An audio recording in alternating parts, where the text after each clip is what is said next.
Lying about me is one thing, okay? Make all the drama slop you want to make, okay? Go ahead, king. But coming out and just doing the Hasbara that I've ever seen is unacceptable. Why don't you diminish the 2 kids that died again? Says Elian Aragon. I did not do that, as a matter of fact. I did not do that at all. You are a moron. I think you probably saw me laughing at the scary poster that Hamas had put forth, which showed that Benjamin Netanyahu looked like a villain, like a vampire. Okay? This is pure bad faith nonsense. You are a okay? I am not someone who is an ultra-Zionist or a Zionist at all. I don't laugh at baby killings. You should take that up with other people, possibly in your social circle, that takes great joy out of the death and destruction of children. The likelihood that the Bibas children were also killed by an airstrike is still fairly high. I do not trust the Israeli government's initial assessment. I'm sorry. Ethan Klein uploaded a video claiming you laughed at them. I know. The funniest thing is, it doesn't even matter if the context is directly in the video. I've realized that a lot of people are so primed into refusing to understand the exact context in the video. Even if he doesn't clip me out of context. Or this is not just Ethan either. This is just everybody that does the same shit. Sometimes they will literally feature the context. Like the famous case of me saying, the likelihood of happening on October 7 does not change the dynamic for me even one bit, is literally me saying you cannot do a genocide on an entire population of people because of the likelihood of sexual assaults happening, okay? That is the most normal statement of all time. You are a psychopath if you go, no, actually, genocide is valid if sexual assault happened. Is that your argument? Why do you think it's appropriate? Is it appropriate to do genocide to an entire population of people? It's very interesting because seemingly these people are pro-Palestine too, okay? But at the same time, not only are they pro-Palestine, but they're also simultaneously pro-genocide of Palestinians. Kind of crazy that you got to literally adjust the exact same thing over and over every single day. I know, these people are dumbasses who don't care either. AB and Dan pushed back and said you were laughing at the absurdity of the Nosferatu image of Netanyahu, but Ethan still didn't concede his point that you were laughing at the children. Yeah, because he doesn't care. He doesn't care about the truth. He doesn't care. He thinks this is good. He thinks this is good propaganda. He can't actively say he loves Israel and he loves everything that Israel is doing because there's too much shame in his heart to openly admit that. Okay? So he has to just do the opposite thing and basically say, I'm actually the only real pro-Palestinian person, and every other pro-Palestinian person, actually, every other pro-Palestinian advocate is actually bad. Okay? They're bad. They're all bad. This is my entire advocacy for the past 16 months of genocide is going to revolve around on every single person that is pro-Palestinian. Yeah. It's also the, 1-year anniversary of Aaron Bushnell self-immolating in front of the Israeli embassy in Washington, D.C. I wonder what Ethan said about Aaron Bushnell.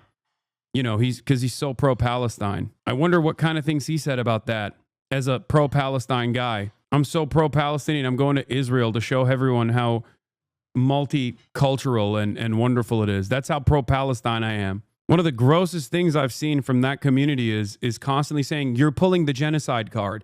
You want to know something really sad about that? Half of the instances where I was like, there's a genocide going on, chatters, I don't think this is relevant, was actually me defending Ethan. That's what's so stupid about it, because for the entire year, I didn't pay attention to what the he was saying about Aaron Bushnell, for example. I had no idea what he was saying because I thought it was unproductive. I kept repeating over and over again, foolishly, mind you, telling my chat not to care or consider what Ethan Klein was saying because there were more important things that were happening, like the genocide that was happening that we were covering. And that's what's really interesting about it. Now, cynically, he just uses all of those instances as he calls it the genocide card. Well, we're talking directly about the genocide. Maybe make an assessment on all of the instances where you've talked about Israel and Gaza and why you have so heavily focused on all of the people that are critical of Israel. It's so gross that people even say the genocide card. Careful for the next scary IG story incoming. I know. Not even a second where Ethan Klein or his community of otherwise progressive, or what remains of his community and what remains of his community that used to be progressive, ever think pull the genocide card is a insane thing to say. It is not a card that I'm using to deflect away from serious criticism. It's me quite literally saying, eyes on the prize. There is something more important happening here that you should be focusing on rather than petty ass drama. And for the better part of this past year, that was me telling my community not to focus on whatever Ethan Klein was saying because I thought it was silly and unproductive. I kept repeating over and over again, hey, he posted on Instagram in 2021 about how he was critical of Israel. How foolish was I? Holy become a hateful, abusive, narcissistic monster over the course of a year. He did not understand that I was trying to defend him when we had those conversations, when I kept telling him like, hey, don't say stuff like this. I know you're pro-Palestine. Don't say stuff like this. People are going to misunderstand you. Turns out I was wrong. Yeah, in the words of Shonda Black, if your N-word compilation is longer than your advocacy for the Palestinian emancipatory movement, then you probably aren't pro-Palestine. Responding to criticisms over his mockery of Aaron Bushnell, Ethan Klein launches into a tirade directly out of the Hasbro playbook before inadvertently betraying his own cynical pandering. Why would you call me a Zionist when I have said all the things you want to hear from me? That's the problem. You know what I mean? So extreme. My first reaction is this. It was absolutely insane how he stood the whole time. That was crazy. I don't even know how that's humanly possible. Again, not to put this uncouth, but he's a champ at learning a lot. I mean, that sounds bad, but he did it really good. Does that bad sound bad? We have to make levity of things. Does that sound bad that he was really good? I mean that as a compliment. What the f are you guys angry about, you weirdos? What did I do? My God, stop. They're just saying all I hear is Ethan no, but I don't understand what I said. Oh, chewing? Yeah, I'll stop that. Maybe they're just talking about the chewing. Could that be? Yeah, that's probably it. Wait, what did I even say that to mean? Give me a break. Holy didn't think I do it because you want people to talk about it? Like that's what I'm doing. My point is this. First of all, I was stunned by the way that he stood through the whole thing. I mean, shit, that was wild. And really showed his true resolve to protest in that way. I can only imagine this. Yeah, this was when there was backlash in his community towards a lot of the things that he was saying. Backlash that was organic, by the way, not backlash that I directed, because at the time when people would send me clips like this, I was like, I'm not going to watch that. I don't care. Okay? Just so you understand. At the time, when members of his community would come in here because, post leftovers, people would be like, look at what Ethan said again. He's a Zionist, I promise. Okay? And I was like, hey guys, there's a genocide happening. I'm going to cover that instead. I don't really care about what Ethan Klein is saying about Israel or Palestine. He is not your enemy. And that's what I said over and over again for a year. Unimaginably charitable. And what did he do after all of that?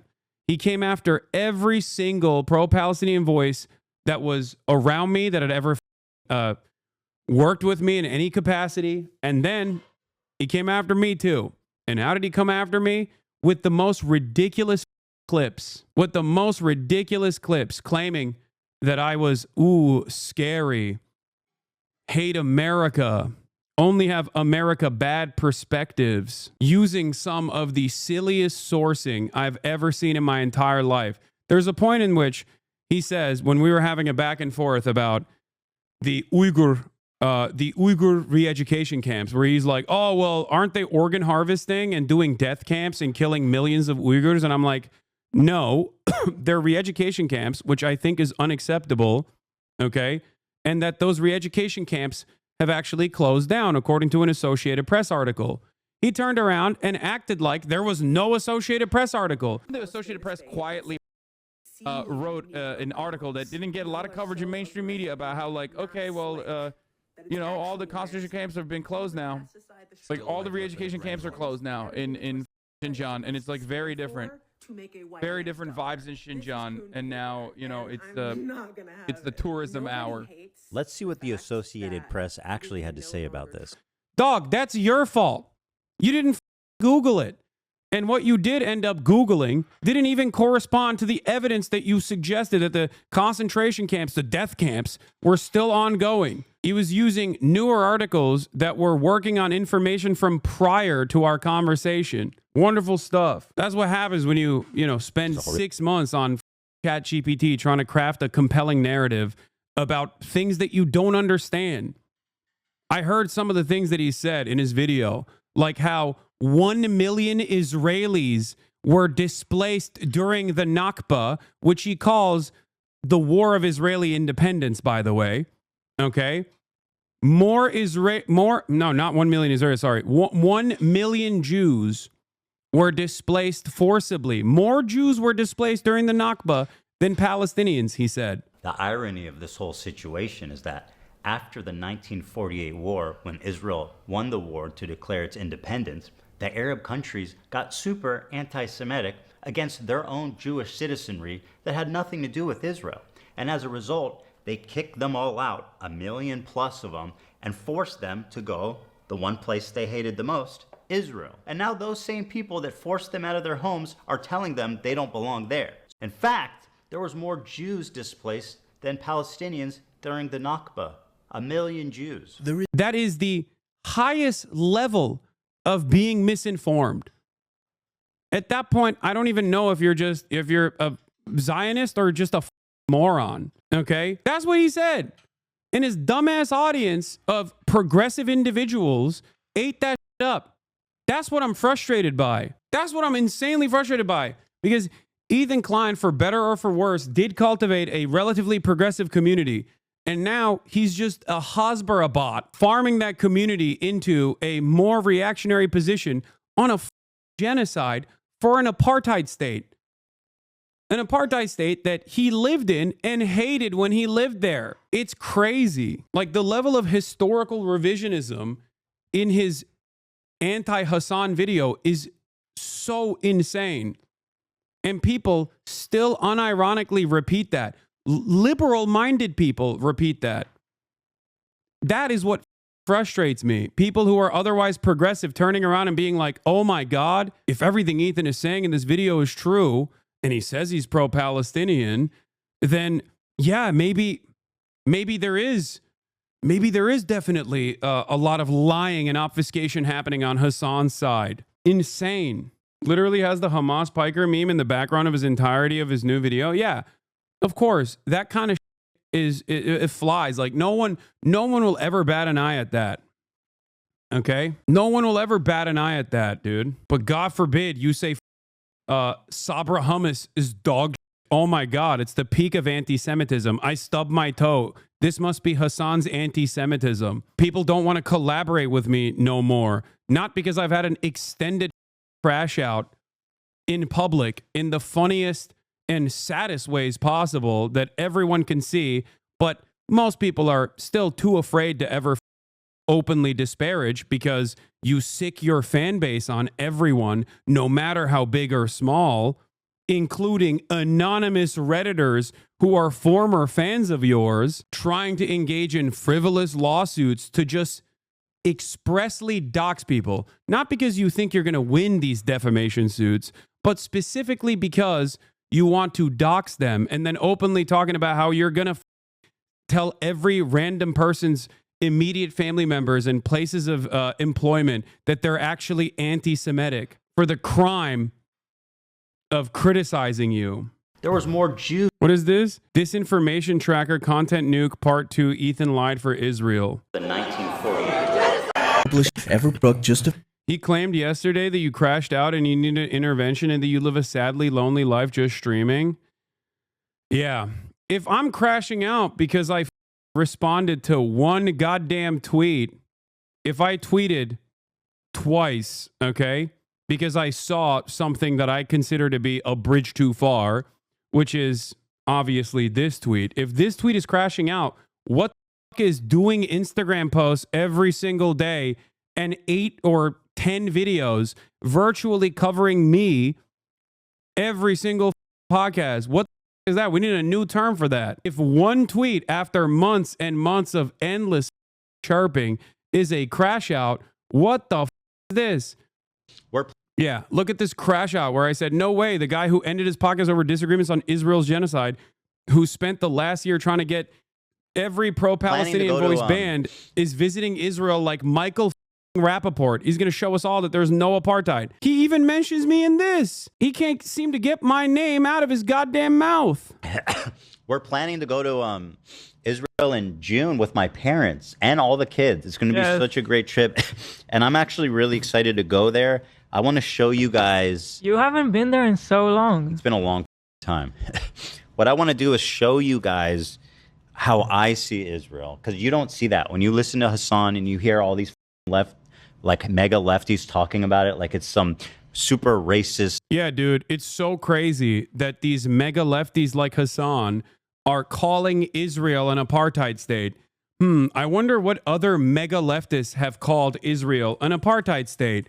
Oh, that's right, Nelson Mandela, dude.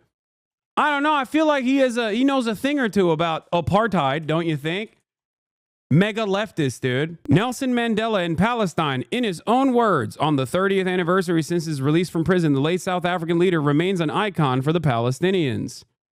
This was all the way back in 2020, this 30-year anniversary. I don't care about all the petty shit, okay? I don't care about all the petty shit.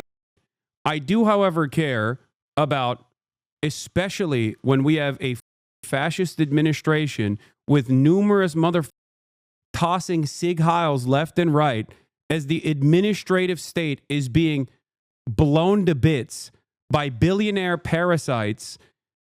I do care about one of the last remaining progressive communities turning into a reactionary hole because they're following the whims of a narcissistic madman who can't let go of his love and loyalty to this apartheid state, this settler colonial apartheid state currently conducting a genocide. That is a bridge too far.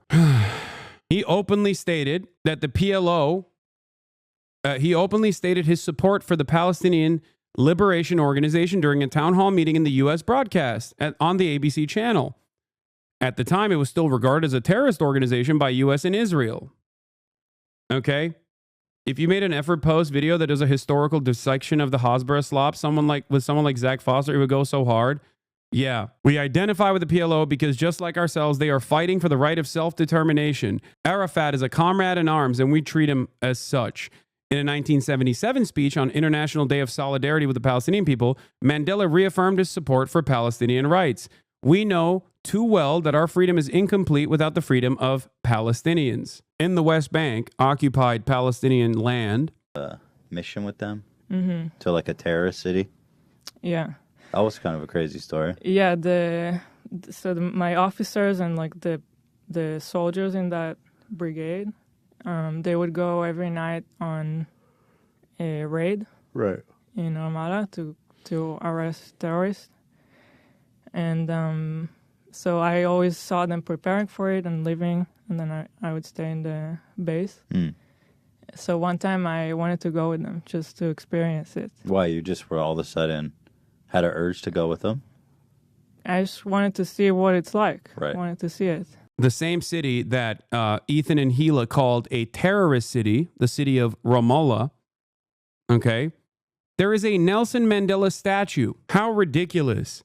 I'm ashamed that there are so many people that straight up just dropped all of this stuff the moment that Ethan decided every single person that is a defender of Palestinian emancipation is bad and a terrorist. It's shocking. It's shocking how that turn happened. Like, what happened to individual thinkers? What happened to progressive-minded people? He just purged them from his community. And then in the process, those who remained, I guess, were just rabid sycophants. It's like crazy, like Jim Crow style of society. Like, I can't wait to show you. Yeah. Yeah. Remember, he's talking about Israel. The mega leftists are saying, the mega leftists like Hasan are saying that Israel's a Jim Crow style society. Like it's some super racist, like crazy, like Jim Crow style society. Like, I can't wait to show you guys how beautiful, how multicultural, how like free it feels for people, or just it's a beautiful place. It is. It's one of the most diverse places I've ever been. We're planning to go to So diverse. It's so multicultural and so diverse. Anyway, if you want to understand why it's ridiculous, obviously this in and of itself is frustrating to hear, okay? It's frustrating to hear. What? In response to you saying the Hamas wouldn't kill hostages because they're literally their bargaining chips, he went on to say that they killed the kids because, quote, they didn't want to take care of them. Yeah, I know. It's because... Yes, because everything the Palestinians do are bad. Everything that Israel does, even if it's bad, it was actually in the direction of good, a higher good, okay? Hey, Hassan, I was just wondering if you're anti-BDS because apparently it's anti-Semitic, or anti-blockade, despite saying Nelson Mandela and the ANC blocking commerce was based, anti-JF, Jewish Voice for Peace, calling them a slur, anti-creators for Palestine because they're not real activism, and also wants to show how non-Jim Crow like Israel is the whitewash the apartheid. Can you still be pro-Palestinian? Asking for a friend. They donated $6,500 one time. Yeah, $6,500 to the fundraiser that I was doing, by the way. You know, the main terrorist guy. So ridiculous. It's so gross to use this ongoing conflict, no matter which side you're on, this ongoing conflict, as a way to drive a wedge, as a way to just be like, this is my own personal petty project. It's always pure projection. When he says you're using the genocide card, it's like, no, man, you're using an ongoing genocide to go after people who are critical of the genocide, because you can't cope with the reality that numerous people from the progressive community that you cultivated obviously had disagreements with the way that you were covering this. Yeah. Meanwhile, the leftover episodes are still up on their channel while trying to get you banned from Twitch. I know. Dangerous, scary, radical terrorism that he put up on his channel and still maintains on his channel while actively trying to get me banned, claiming that the platform he's on is, of course, not anti-Semitic, or the people that he hangs out with who literally voted for Donald Trump, they are all perfect little angels.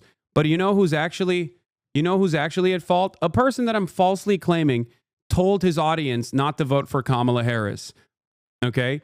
Oh, I can't find any clips of Hasan saying don't vote for Kamala Harris. Well, I'll just lie about it anyway because my audience will eat it up. That's crazy, man. Yeah, I saw him desperately trying to find a clip of me not voting or urging people not to vote, in spite of the reality that I've spent countless hours telling people to go out and vote, and literally voted on stream, by the way.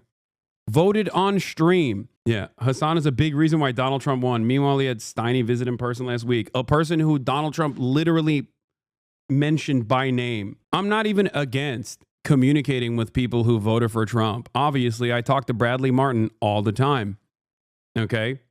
It's important to understand why people vote for Trump. It's also important to dismantle the arguments, you know?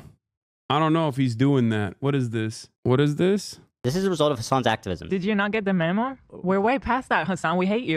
Yeah. It actively didn't help make sure we don't get Trump in office, so. I want to thank the Nelt Boys, the Nelt Boys, the Nelt Boys, the Nelt Boys. Your favorite toy is here. Can we bring out our special guest? It's my best bud. It's Tiny! Finally in the... Wow. Thank you guys for inviting Steiny. That's Of so nice. course. I hope he's happy with, like, Trump-Lindia that we're gonna get there. I don't think he's full-blown right-wing, but he is certainly not pro-Palestine, okay? Just saying. He says you shouldn't talk about Nelson Mandela being on a terrorist watch list because Mandela was anti-violence. I know, I heard that. It's ridiculous. Again, he does not know. He does not understand. He doesn't know anything. That is the problem. But plenty of people also don't know anything. So when you have a major platform like this, okay, perhaps it would be best for you to at least do a little bit of cursory research before flying off the handles making insane claims. There's a difference between asking people not to vote and choosing not to publicly endorse Kamala Harris out of good conscience and her Gaza policy. I've been watching you since 2019 and you've consistently said to vote, even Democrat down the ballot for statewide and local races. Yeah. But it doesn't matter because his audience has not seen that, because his audience doesn't care. His audience doesn't know the truth, and many in his audience don't seem to care about the truth. They're so washed away in the petty grievances that this man has. That's what's so sad about it.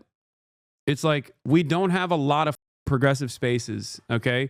There aren't that many outwardly progressive content creators out there, outwardly progressive commentators out there, okay? So it's sad to see a relatively large audience of somewhat progressive individuals turning around and just taking the most reactionary position on Israel because their favorite content creator has been crying victim for a year now. But now he's stuck because he farmed all of the anti-Hasan people. And the moment that he stops talking about me, they're not going to give a about his goofs and gaffes.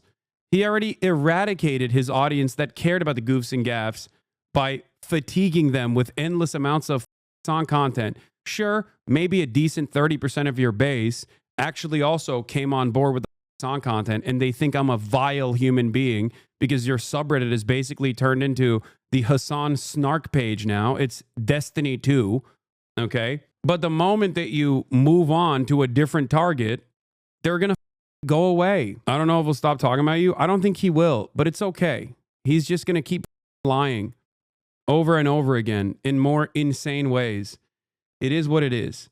It's also extra funny that not only do they actively brigade shit, but then they also, he literally, they forced a journalist to go private after writing an article about me because Ethan Klein posted on his Instagram story like a goddamn coward again, okay, crying about a positive article that came out about me on Slate. Ridiculous. I know he worked with Dan Saltman, Sex Pestini's doxing brigadier general for his nuke, and that's why it was dog and it flopped. Have fun suing Reddit mods, dude. I'm sure that'll make people like you. He got the views though. Come on, dog. His Keemstar nuke was like 6 million. He literally activated his inactive channel to try and, you know, farm more people to the cause. All he did was remind people that they were subscribed to his old channel and then subsequently unsubscribe. Cried about me not watching his content puke. I still, after all is said and done, I still wish Ethan well. I want him to get better because I think that there is still a kind individual deep down inside. Okay? But I think that this past year has completely bricked his brain. He literally thinks like people calling him a Zionist is the most anti-Semitic thing he's ever heard when, you know, he's just defending Israel over and over again. Not directly defending Israel and saying like Israel's the greatest nation on the planet, even though he did do that when he said he was going to go to Israel. Okay? But defending Israel nonetheless by attacking every vocal advocate of Palestinians and calling them all terrorists. Like, sure, he's not doing I hope your beeper goes off memes in public, okay? But that doesn't change the reality that he has actively worked to deplatform every pro-Palestinian content creator. Like, how the f can you say you're pro-Palestinian? What he said to Muhammad on Twitter wasn't that far off from a Bieber meme, to be fair. I mean, yeah, have fun in Gaza, where they'll throw your gay ass off the roofs. I think that was one of the last things he tweeted before he was like, oh no, I can't take it. I should leave Twitter. And then lo and behold, what does he do? He just goes around posting Instagram stories because you can't see the replies on Instagram stories, you know? You're saying you were in the Turkish military? Yeah. Did you see that your tweet about that weird gamer guy? All the groypers are under that now. Oh, this one? The one who was like, you targeted gamers. Gamers. Grums. I said, I can't believe this is a real tweet from a man who's about to be 60 years old. People used to feel shame. This motherfucker really did the I studied the blade unironically. The Quartering posted this. Yeah, I look hot as dog. What are you talking about? You will never be able to look like that. Imagine looking like the Quarter Pounder and then posting this as though this is a own. I'm going to quote retweet it. Remember those goofs and gaffs? Speaking of goofs and gaffs, that's the type of people Ethan used to clown on. Doesn't that even remotely help you realize how shitty of a situation you're in? Like maybe you're not on the right side of this argument when you got Keemstar and every drama YouTuber on your side that does slop content. Perhaps that should have clued him in on where he was at on this issue, or maybe his audience. But of course, what's your calculation on talking about it versus not giving it any attention? My calculation is if it's like random petty who gives a... But if I actively see you doing pro-Israel propaganda under the guise of being pro-Palestinian to your relatively progressive audience, then yeah, I think that's a bridge too far. That was the exact same reason as to why I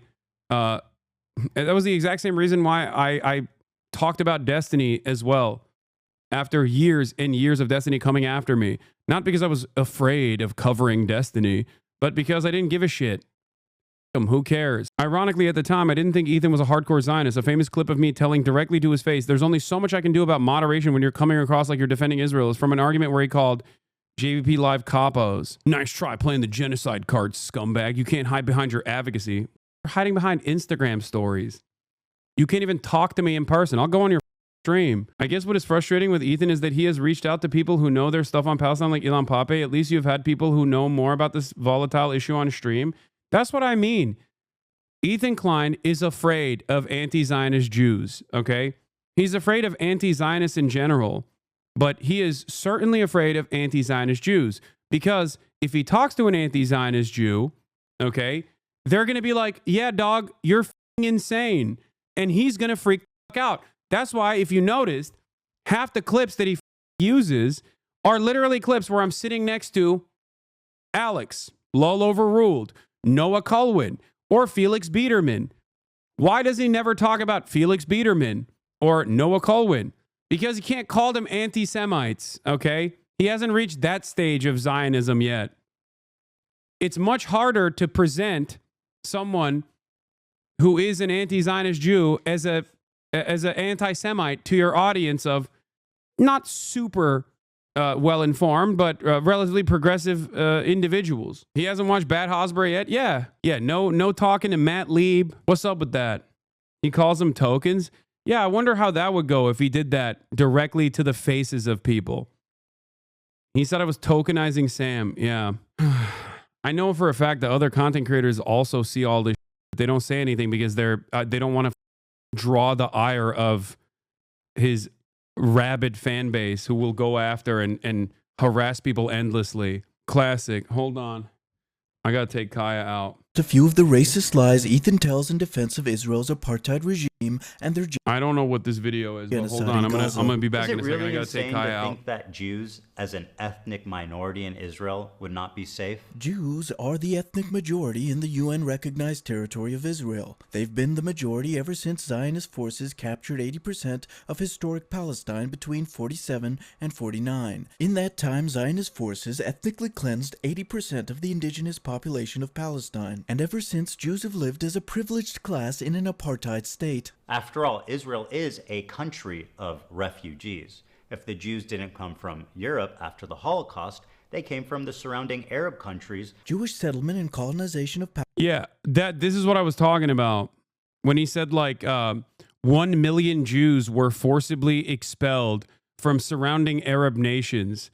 Like, how ridiculous to make that comparison to the Nakba while simultaneously undermining the crime of ethnic displacement of over 750,000 Palestinians. Ridiculous. Pro-Palestine my ass.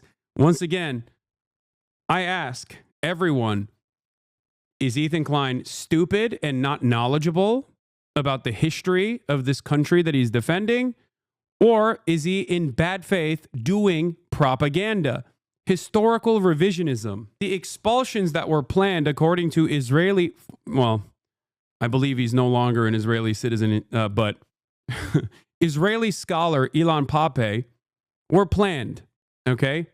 They were planned. The expulsions were planned, okay? They did a lot of violence in villages that had cooperative agreements with surrounding Israeli villages, specifically so that it would be easier to forcibly expel the other Palestinian villagers in other villages and also large cities.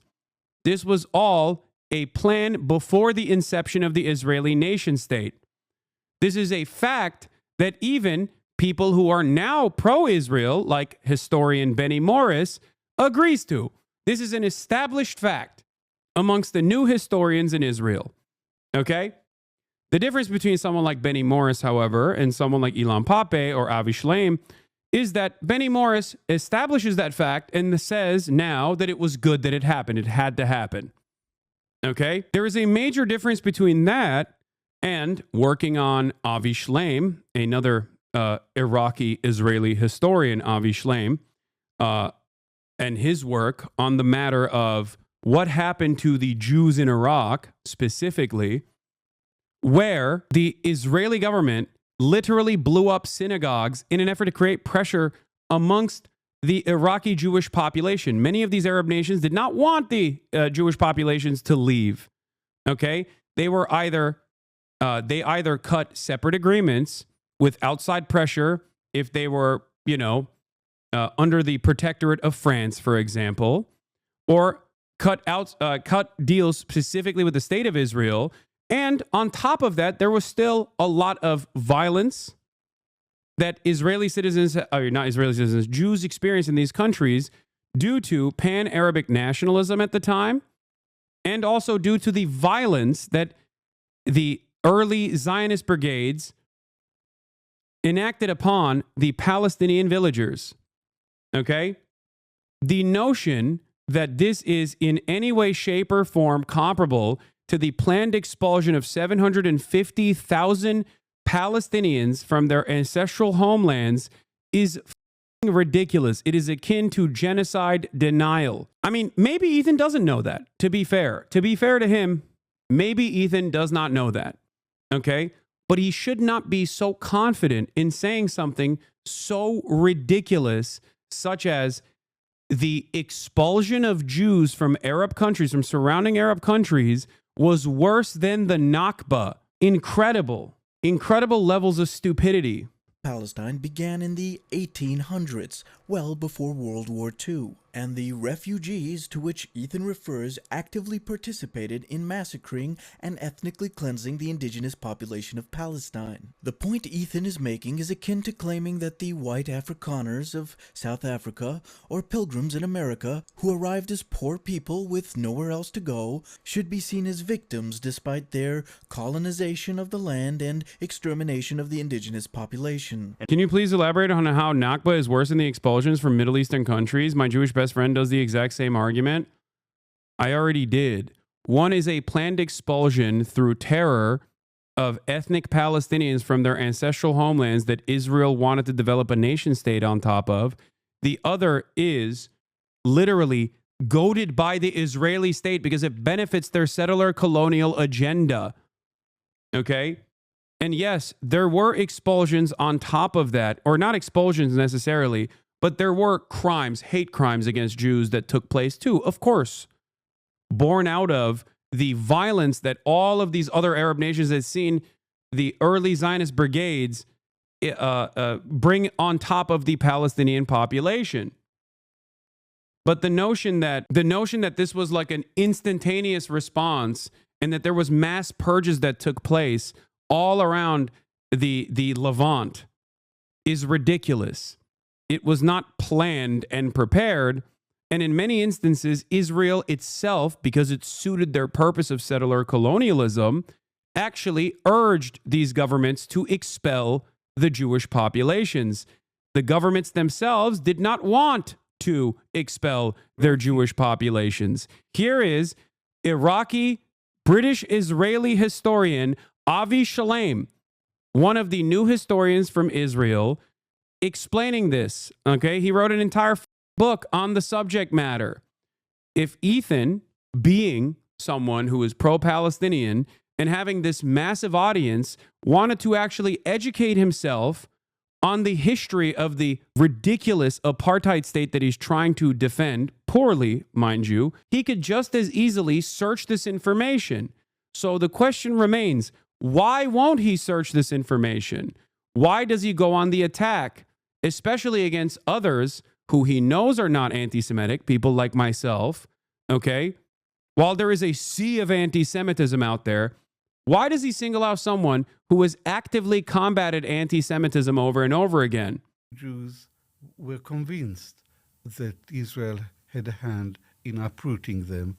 After the 1948 war, there was mounting popular hostility towards the Jews in Iraq. 5 bombs exploded in Jewish sites. The series of bombs created a panic which led more and more Jews to register to leave the country. I met an elderly friend of my mother's, an Iraqi Jew called Yaakov Karkukli, who had been in the Zionist underground. One member of his group, Yosef Basri, a very, very intelligent Jewish lawyer, and his assistant, Shalom Saleh Shalom, were responsible for 3 out of the 5 bombs.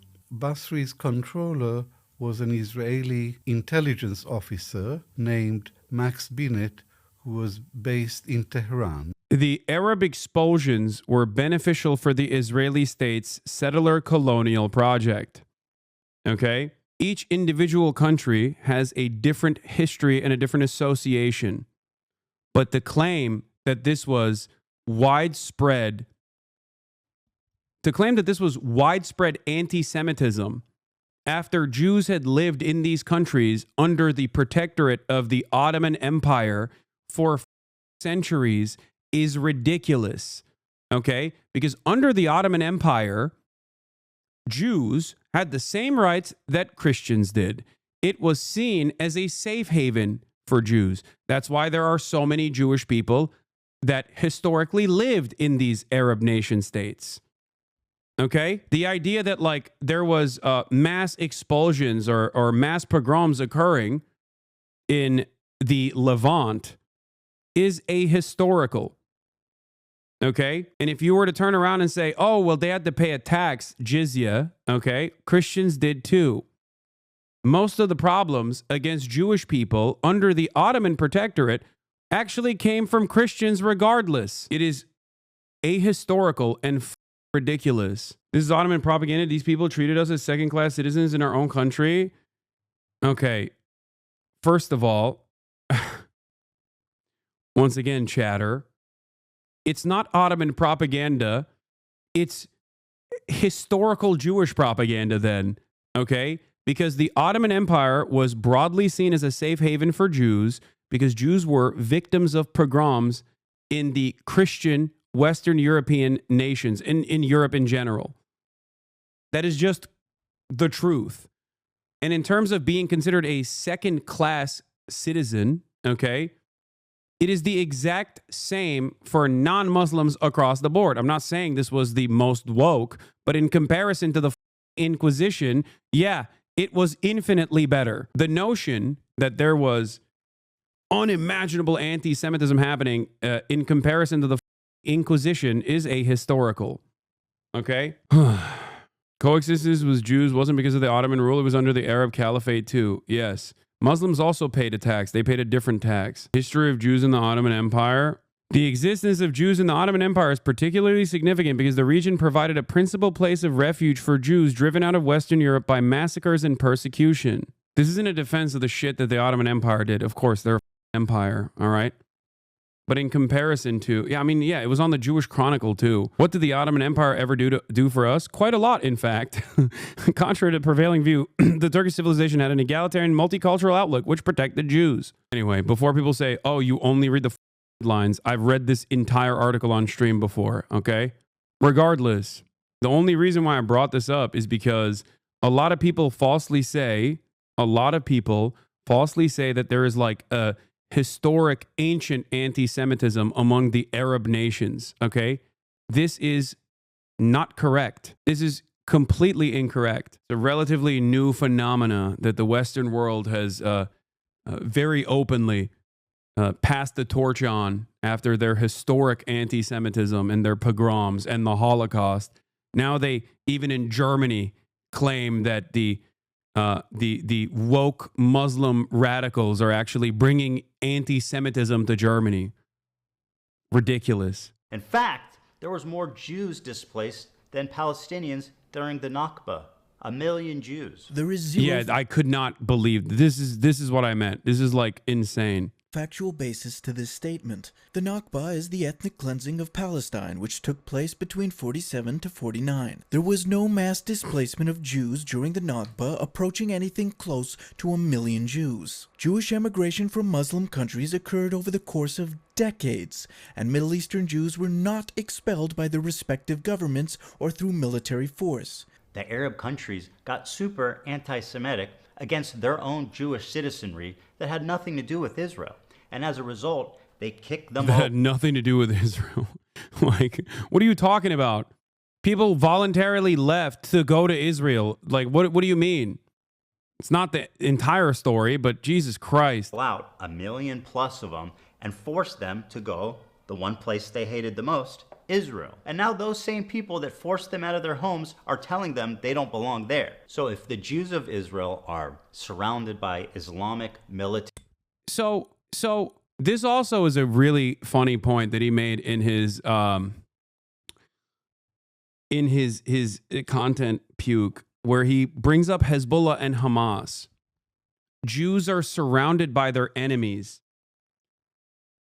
What the Hezbollah or Hamas in 1948? Both Hamas and Hezbollah were developed as not even Hezbollah, but Hamas initially was a literal Islamic charity that turned into a resistance group against Israel. Hezbollah developed as a resistance group against Israeli occupation. Okay?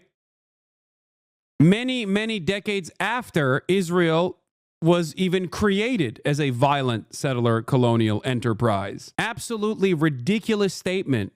Incredibly ahistorical. And not only that, but I'll take it one step further. Okay? In terms of Hamas, Israel itself tilted the scales in Hamas's favor numerous times. Why did Israel do that? Because they correctly predicted that, well, not completely correctly, but they predicted that they would be easier to dominate. They would be easier to destroy because they would be able to get very little Western support as opposed to the secular, Christian, and socialist resistance groups that were under the PLO. Israel tilted the scales in Hamas's favor time and time again because they were worried that the Western world was too sympathetic to the plight of Palestinians when the Palestinians that were speaking about their own victimhood, their real victimhood in the hands of Israel, happened to be socialist, secular socialist, leftist Palestinians. Israel assassinated all of those leaders, okay, including Ghassan Kanafani, who very famously never even held a gun. Him and his family members, immediate family members. Now, why would Hezbollah form in Lebanon? Maybe because Israel expelled Palestinians into Lebanon, members of the PLO into Lebanon, and then Israel decided to invade Lebanon. And the Lebanese population was like, okay, well, we have to fight back. What the is this shit? And that's how Hezbollah came into the equation. None of this was there when Israel was invented. And Israel's inception is a violent one. It's just cry, bully, perceived victimhood nonsense. This is pure pro-Israeli propaganda. It's historical revisionism, and it's ridiculous. If you have done any reading whatsoever on the inception of the Israeli state or the inception of the resistance against the Israeli violence in numerous countries around Israel, you would know that this is a ridiculous thing to point to. Terrorist groups. Ethan racistly suggests that all Arabs and Muslims should be regarded as the same people. Hamas and Hezbollah never forced Jews out of their homes and did not even exist at the time of the Nakba. These resistance groups formed under Israeli occupation as Israeli forces brutalized, massacred, and dominated their people. By the way, oh yeah, keep sucking Hamas. I know. Keep refusing to learn about history, man.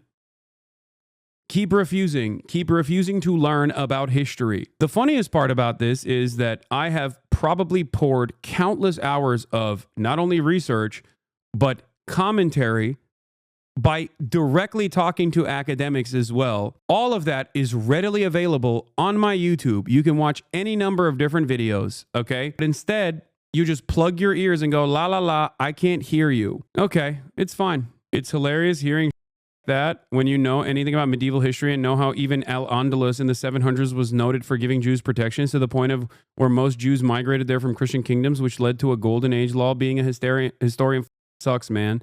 Yeah. Where does he get his info from? I don't know. I have no idea what his sources are for. It's just him retelling Israeli history. Is it really that crazy for them to not feel safe as an ethnic minority, even a— Oh man, the poor Israelis, the ethnic minority. Amazing. Yeah, I wonder why Israelis feel unsafe in this area. You can either look at the situation and go, it's because everyone around us is anti-Semitic and they just hate Jews. Or you can recognize the reality that has unfolded in very obvious ways over the course of the past 15 months. Because this is not the first time Israel's behaved in an insanely violent manner. After all, the inception of the Israeli state was a violent one. I'm a third-generation historian, and I've come to the realization that you can educate people on any piece of history, and when they hear one thing they don't like, they just lick their own balls and tune things out. Wasn't the whole thing that Israelis don't feel safe? Yeah, of course. Israel and Zionism, in its contemporary interpretation, or even in its historical inception, has always been a ethno-religious supremacist project. This is why I say Zionism is a fascist ideology. Okay? You can masquerade it as perceived victimhood. You can masquerade it as serious security concerns, but that is the reality. And that is precisely what the Nazis did as well. Okay? Nazi ideology didn't just magically exist one day and everyone was like, all right, I guess we hate now. No, it was a carefully crafted dehumanization mechanism that inevitably led to the Holocaust. Okay? For years and years, Nazis first dehumanized Jews with already the existing historical anti-Semitism in the region. Okay? And beyond that, they obviously made security concerns all the time. They kept erroneously claiming that Jews were a parasitic force that was dominating both the aspects of labor through trade unions and through Judeo-Bolshevism, but also simultaneously they were controlling the money supply in the highest state of society, and also the academia, because they were elites that were making Germany a morally degenerate hellhole to undermine German superiority. This was the argument. We look back at that argument and say, well, that was ridiculous that they said that. Except the lesson that you're supposed to learn from that is to not repeat it. Okay? You're supposed to understand how ridiculous and how violent that endeavor ended up, and then go, we should definitely not repeat that ever again. Instead of repeating the same talking points, but instead of saying it about Jewish people, you now say it about Arabs. Nazis made arguments about their own security considerations as well. It was erroneous. It was ridiculous. A little bit. Israel is by far the most aggressive state in the Middle East, constantly seizing land from neighboring countries and waging large-scale massacres. Israel itself has not withstood anything resembling the level of violence it has brought against the people of Palestine, Lebanon, and Syria. These are not the actions of a state that feels unsafe as an ethnic minority. These are the actions of a hyper-aggressive, expansionist European colony backed by the most powerful empires in history. And that's pretty much the entirety of our disagreement. This was not the entirety of Ethan's disagreements. Ethan denied IDF war crimes like rapes. How is this systemic rape as part of the institution of Israel? And the bombing of hospitals. And I'm relieved to say that it was looking like right now almost certainly not the IDF. And I think everybody should be relieved to know that. Ethan, this is extremely painful to hear. Well, I'm sorry that it's painful to you that the IDF didn't kill a bunch of people in that hospital. My condolences to you. You're spreading propaganda, Ethan. You're a Ethan and his wife, Ela, who served in the IDF, bragged about Ela invading the West Bank and terrorizing the local population. A base that was far from my house. So you go there for the whole week. It was kind of like just more of an adventure. They would go every night on a raid. Right. In Armada. So one time I wanted to go with them Every sentence he says is fact checked. Yeah, literally every single thing he mentioned is wrong. I could not believe it. I'm not talking about this piece here, but by the way, service is mandatory in Israel, okay? I want to point that out. And as someone with a ton of veterans in his community, I've always been understanding of people who have gone and served in the American military, and I've even talked to IDF veterans as well. My problem is what you currently are saying, okay? Not what you have done in the past, but instead what you chose to do after. Because if you served, especially when there's, mandatory service, that's one thing. Your takeaway from that experience probably should be, just like the rest of the Breaking the Silence guys, holy, what are we doing here? This is incredibly violent, okay? If you are conflicted about your service, and you think that it was wrong, then that's one thing. If you're still to this day defending the Israeli occupying force and its actions and the Israeli government, and then every now and then claiming that it was, well, we have some disagreements with Israel, then yeah, you're defending Israel. It's additionally crazy that Ethan also spends more time after this. Okay, I'm not going to watch this whole thing. I don't care about this, okay? But Ethan spends the rest of the content puke, I believe, also repeatedly saying that the Yemeni teenager that I also thought might have been a Houthi, because everyone was calling him Tim Houthi Chalamet, a Houthi terrorist over and over again. Okay? That's what's so crazy about this, because if you're a random teenager in Yemen, okay, that other people have branded as a terrorist, when in the process of translation, he says some okay, and then we all collectively misunderstand whether or not he actually took over the boats or not, okay, when we find out later that he did not do that, and that it's a tourism destination. And considering that you're making this video a year after the fact, you had all of the time to fact check this stuff, okay, and you still keep calling this 19-year-old in Yemen, who all he has ever known is genocide, by the way, with American weapons, led by the Saudi and UAE coalition, and you just keep calling him a terrorist over and over again because you saw him hold a gun or have one of those historic knives that people in Yemen have. That's a little ridiculous, don't you think? Like, especially when you're talking about raiding Ramallah. He literally was with the hostages, bro. No, he wasn't, dumbass. He was not. He was not. That video is not even from the Galaxy leader, okay? You're wrong. I would have interviewed him differently if he said he was. But having said that, what I care about is, what I get angry about is people just like routinely lying about something that is so easily verifiable. Anyway, what's the rest of this? People's efforts. Like a lot of people. city. Ela called. Feel like a normal neighborhood? No, it actually looked like a nice city. Ela called Yoav Gulant a really good guy after a year of overseeing a genocide. Just the other day, Bibi fired.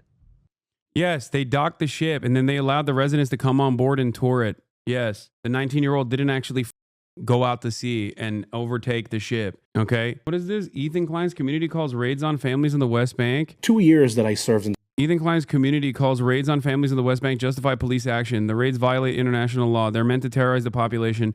H3 radicalizes viewers into racist extremists. Compare the soldier's description of raids to Hila's. Because people keep bringing it up, here's a clip where Hila talks about the one raid she went on as a ride-along. No, she was not out there murdering people nightly. And Ethan and Hila even talk about how it was a complex situation. And while they were justified policing actions, they can also understand the fear and frustration of the Palestinians. This is from 2017, by the way, not new information. Yeah, justified police action. Which is very different than defending Israel. You can apply for it, and it's a... all the time. Here. In front of me was not any more human being. Yeah.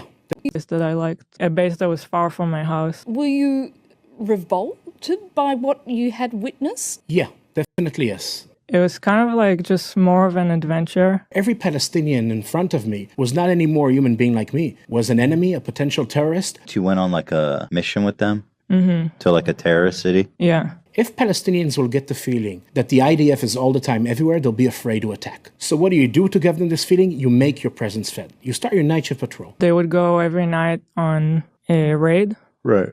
In Ramallah. So one time I wanted to go with them just to experience it. Break into a house, Palestinian house, of course. Not a house we have intelligence about. I'm the sergeant, I lead the patrol, I choose a random house. I walked with them to one house. Wake up the family, men one side, women the other side. Search the place, you can yourself imagine the dynamics, yeah? You see people in the house and then it's like the soldiers just walk into the house and look through their shit. Jump from one roof to another, come out through another house, wake up the family, 24 hours a day, 7 days a week. It didn't stop. Yeah, this is a practice of deliberately terrorizing the Palestinian population in occupied Palestinian territory in direct contravention of international law, just so you understand. Make no mistake, okay? This practice was done specifically to terrorize the Palestinian population of Ramallah and to always be active, okay? To always, what's the term for it? There's a specific term for it, and I think he mentions it in this interview.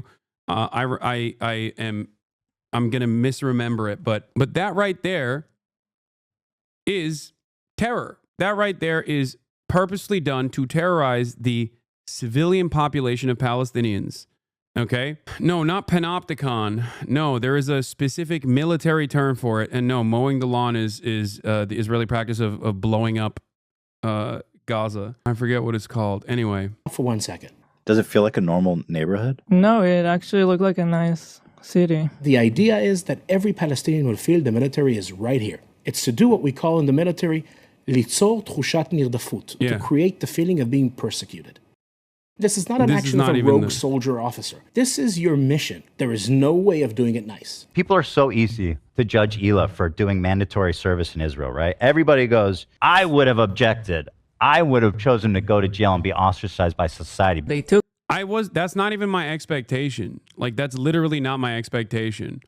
Okay? I have also literally talked to I've talked to people who refused to serve and even went to prison in Israel. Okay? Conscientious objectors like Tal, if you remember. And I've talked to IDF veterans as well, who then became conscientious objectors, who are members of the Israeli Knesset. For me, what you say now matters a lot more. Took me with them one time, even though they're not supposed to, because it was not my job. They did it just because I asked and I'm cute. You asked and because you're cute? Is it possible for an Israeli soldier to serve in the territories with a clear conscience? I don't believe a soldier who served in the occupied territories has clean hands. It's not that every soldier murders innocent Palestinians, but no Israeli soldier who served in the occupied territories, his hands were clean after that. Because at the heart of what you do, there is no way of seeing Palestinians as equal human beings. Anyway, the point is, this person is also an Israeli occupying force veteran, okay? But I have a lot of grace for people who understand what they did and then use that experience to warn others about what the Israeli occupying force is doing. This is what breaking the silence does. That is their entire job. Okay? Was the word you're looking for called mapping? No, it's when they go into a house and they just like break into the house and turn it around, turn it over, and terrify the Palestinians in the house. I think it's called like an outpost. Like it's called like outposting or something. But the other term I was looking for is, yes, making their presence felt. That is the deliberate reason. The point and purpose is making their presence felt. That's why they do it nightly. It's a common practice within occupying forces. I mean, Americans do it too. A really good guy that a lot of people are pissed about, and he fired him because they had a disagreement, and that's like so Trump coded. He was like a moderating voice in the war room. Yeah. Like even this stuff, like saying Yoav Golan is a moderating voice when he's literally charged by the International Criminal Court for being a war criminal. Okay, I'm willing to entertain the notion that you just simply don't know. But my problem in that situation is like, you have a massive audience, man. You have a massive audience.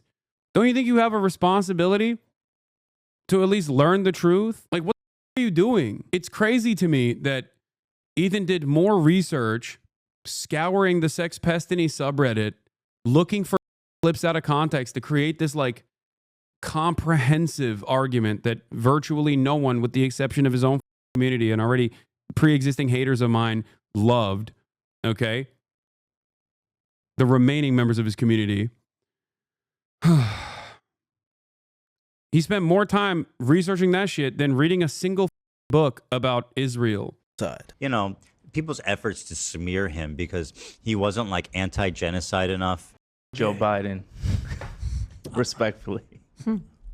That's fine. I personally think he was actually a really good president. It's a funny thing about me. I don't like terrorism, and I don't like terrorists. What is terrorism?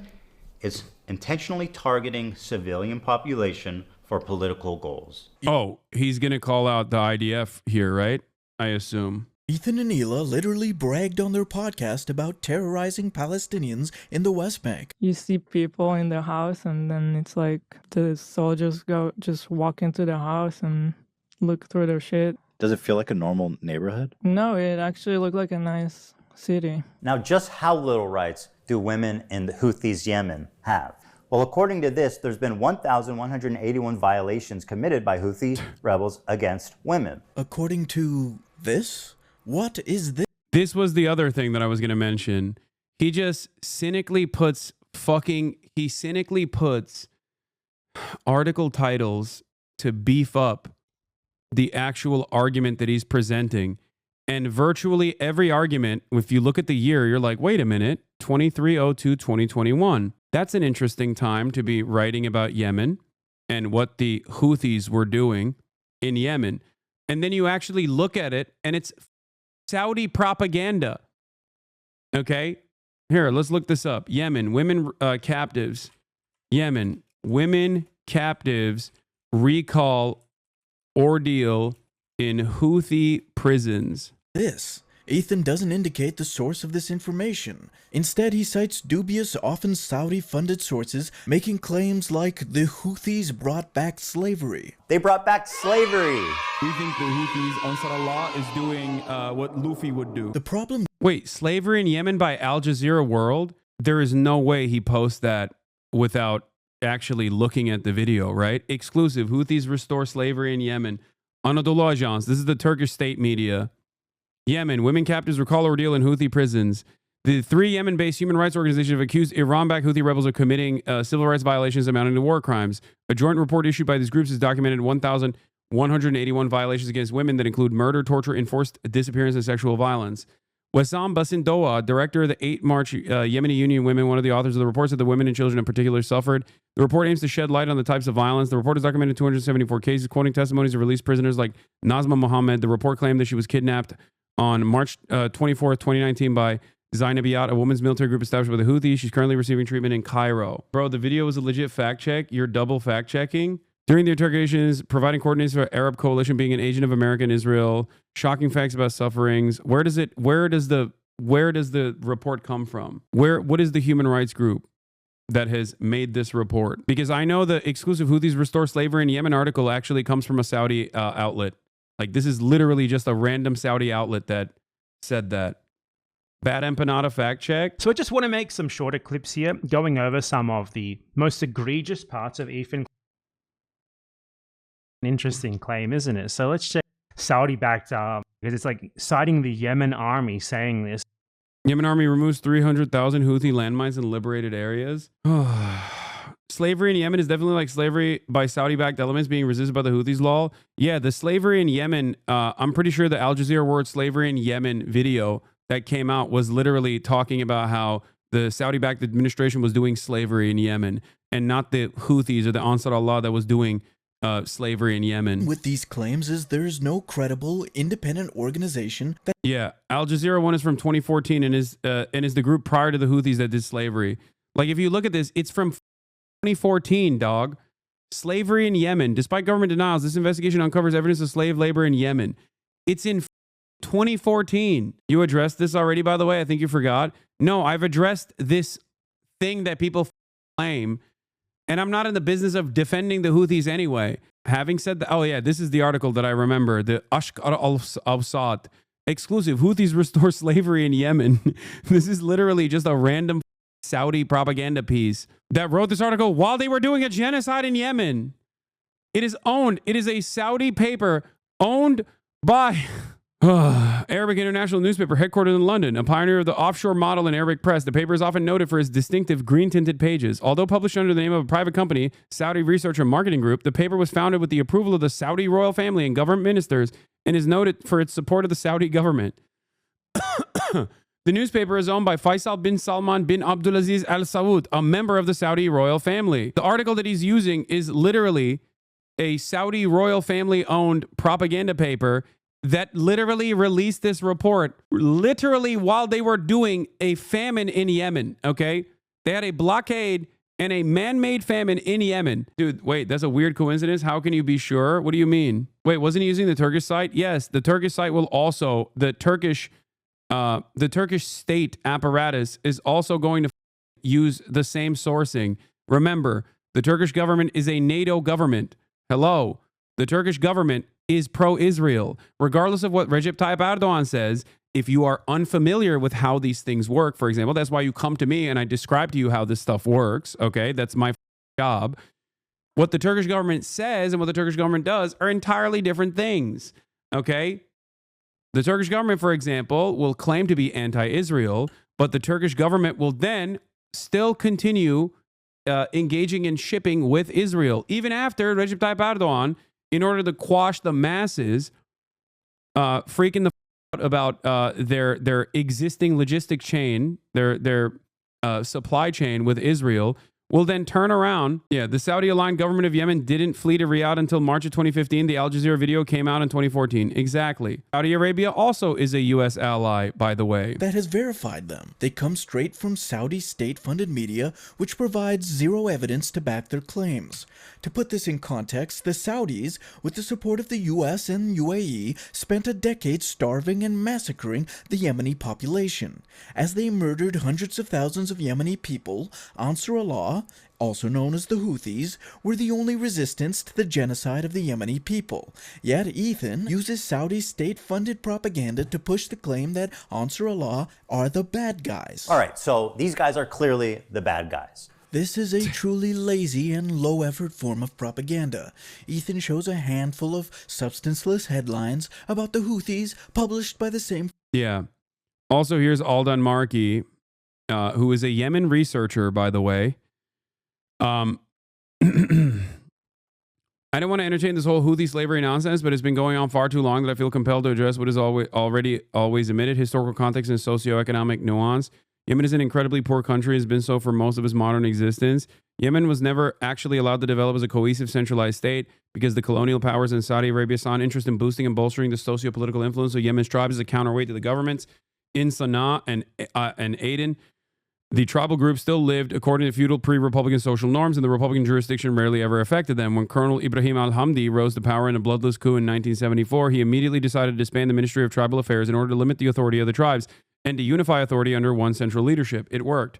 Problem was, by doing so, Hamdi had essentially shut off Saudi Arabia's man access to Yemen's state apparatus and had to be dealt with accordingly. He was murdered in 1977, and a puppet figure was installed in his place. At every turn, indigenous Yemeni progress has been stifled and objected by the United Kingdom, the U.S., and Saudi Arabia. Fact check. Fact check comes from, again, the Saudi. No faction, be it the Houthis or any group, has ever announced an institutional reintroduction of slavery. It is impossible to hold them accountable for the practices of isolated and desperately poor communities in the rural areas. Poverty remains to be the primary reason for these phenomena. So this actually goes through the fact that there is still slavery practiced in certain tribal areas, but given that there has never been real centralization, that it has never been legal, it hasn't been legal since 1962, the notion that the Houthis had actually restored the practice of slavery is an exclusive born out of this Saudi royal family newspaper. I wonder why they wrote this article while they were, I wonder why they wrote this article while they were starving the Yemeni population. This isn't to say that the Houthis are wonderful people either, mind you, okay? For me, their domestic affairs, especially given the material conditions in Yemen born out of imperialism and born out of unimaginable poverty that you will never, ever in a million years be able to even comprehend, okay? Ironic because the Saudis also literally do practice slavery, but that's besides the point. I'm not going to get into that.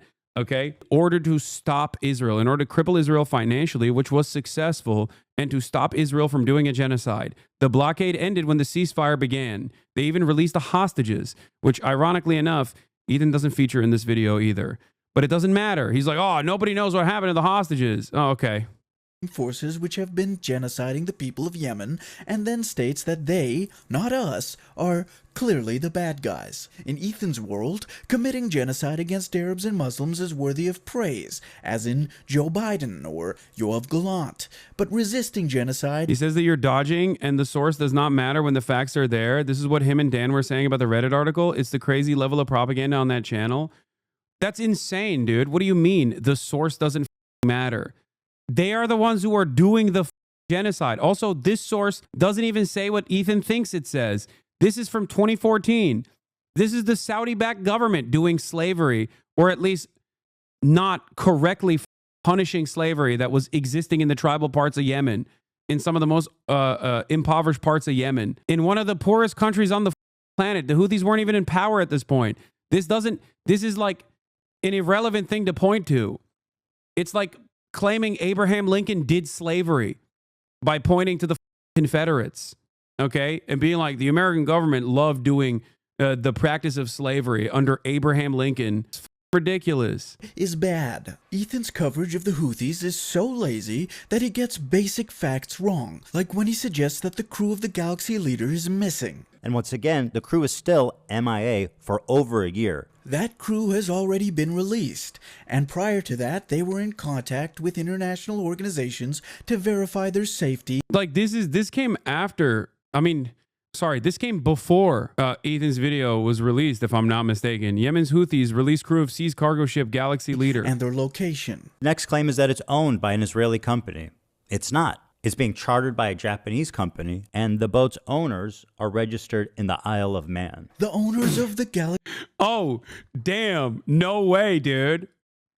I guess it's awfully suspicious that the Isle of Man seemingly, okay, the Isle of Man seemingly just has incredible industrious individuals that love maritime law, okay? Yeah, Isle of Man, the powerhouse of industry. Or maybe Isle of Man is easier to put on the ship manuscript. I don't know. Which one could it be? With a handshake from the Yemeni Army High Command, Yemeni jewelry and souvenirs from their host country, the majority Filipino crew of the seized Galaxy Leader car carrier left Yemen on board a chartered Omani airplane. The crew had only appraisal to grant their Yemeni hosts. Once again, this also came before Ethan released his content puke. He could have just, figured this out as well. It seems like he just omitted key details here. Galaxy Leader are Israeli. The boat is registered in the Isle of Man for tax purposes. This is embarrassingly lazy work. Now let's move on to everybody's favorite terrorist organization, our friends in the north. It's Hezbollah. Where do I even begin? You should begin with the decades-long Israeli occupation of Lebanon, where Israeli forces and Israeli-backed forces I'm going to assume he's not going to mention any of that. Carried out repeated massacres of Palestinian refugees and Shia Muslims in southern Lebanon. Hezbollah formed to push out the Israeli occupation, and over the years Hezbollah has successfully repelled multiple Israeli invasions. The practice is what is referred to as a flag of convenience. Thank you. They participated in the slaughter of over 500,000 Syrian civilians to help a dictator, Bashar Assad, stay in power. They indiscriminately bombed over civilian centers, and they killed hundreds of thousands of civilians in what can only be described. By the way, if Ethan can find any instance where I've defended Hezbollah's actions in Syria, okay, any instance where I have defended Hezbollah actions in Syria, I'm done. Okay, I'll shutter the operations. Okay, no clip chimps. Okay, no clip chimps whatsoever, because I've never defended the actions of Hezbollah in Syria, for the record. Described as a genocide. Ethan baselessly attributes Hezbollah did a genocide in Syria, but Israel is not doing a genocide. By the way, does Ethan think Hezbollah has air superiority? Does he think Hezbollah has fighter jets and the capabilities of deploying 2,000-pound bombs? When he says that, like, what does his audience go? They're like, yeah, that tracks. Hezbollah. This is complete nonsense. Ethan discounts civilians killed by Assad's forces, rebel forces, Al-Qaeda, ISIS, America, Turkey, and others. Ethan, like a moron... Okay, it's a little redundant to say rebel forces and then say Turkish forces. Just saying. It's all kind of under the same umbrella, all right? Like they were all being trained by the same guys. Even the Kurds were being trained by the same guys, ironically enough. It was like a 7-side civil war, and you got Hezbollah on one side for sure, okay? Let's say they're a separate entity. You have Bashar al-Assad, who's, awful, god-awful. You have Russian forces, and then you have other warring factions and terrorist groups that are literally fighting each other, and virtually all of them are either directly or indirectly by way of Turkey and NATO training, funded by the United States of America. Okay? It is insane. Ethan is also so easily called like 3 different things a genocide, but has not and will not say that Israel is committing a genocide on Palestinians. Yeah. Attributes all deaths to Hezbollah simply because it suits his propaganda purpose.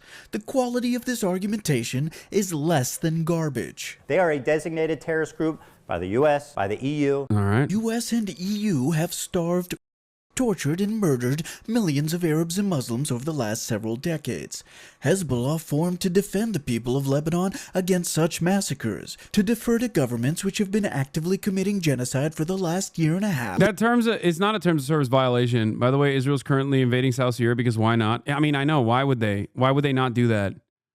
Okay? They're unrestrained. And also, there is definitely TOS violations here. Whose armies rape and torture populations en masse, as the authority on who is and isn't a terrorist is a sick joke. And now, let's move to Hamas, the catalyst for this entire thing. Like a true Israeli propagandist, Ethan doesn't consider the brutally violent apartheid state of Israel and the daily beatings, kidnappings, torment, harassment, I think one of the craziest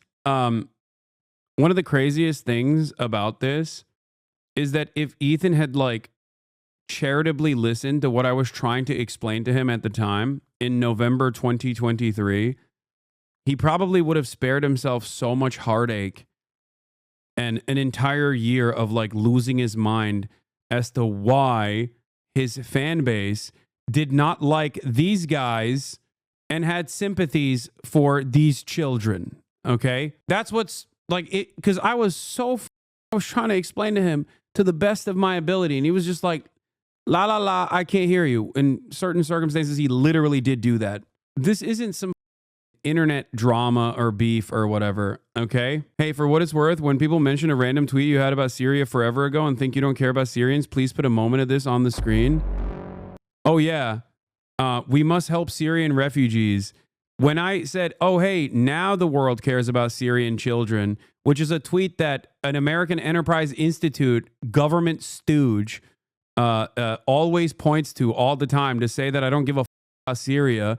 I literally was writing this article at the time, and I was mad that people didn't give a about Syrian refugees. It is a completely and utterly contextless tweet to post when I literally have documented... Like when I have personally, time and time again, defended refugees across the board, defended people's lives that have been destroyed. That's what's so crazy. But these people would rather live in a lie. Oh, hey, everyone, it's time to care about dead babies in Syria. Social media told me so. Yeah. To all the idiots commenting, Hasan was frustrated that people don't care about these atrocities unless it's trendy to do so. He'd been talking about Syria for years and released many cries about it, including this one from 6 years ago. Yeah. This is the big slam dunk that people have where they're like, no, you don't understand. He's actually pro-Assad. I saw someone use that tweet as evidence that you were an Assadist. Glad to know the full context. Yes, dude. If someone tells you that I am in favor of, why do you think people who don't like you give you any benefit of the doubt? I mean, it's not the people that don't like me, but it is definitely other random people that probably are confused by it. This is for those people who have gotten lost in the sauce. Torture and murder of Palestinians as the catalyst for the Hamas response, which provided the pretense for Israel's genocide in Gaza. They steal foreign aid from the people of Gaza. This is a lie. The IDF allowed gangs... This is pure Hasbara, dude. This is what I mean. The entire content puke was just all Hasbara. All of it is shocking. It's truly shocking. It's also additionally shocking that he tried to claim while doing pro-Israel propaganda, he tried to claim that he actually was pro-Palestine and pro-Palestinian. XUC watched his content nuke and ate it up, believing most of it. Yeah, because he's sorry, okay? If you agree with this video without any information prior or after, okay, without searching any of the information to fact check it, then yeah, you're kind of a dumbass.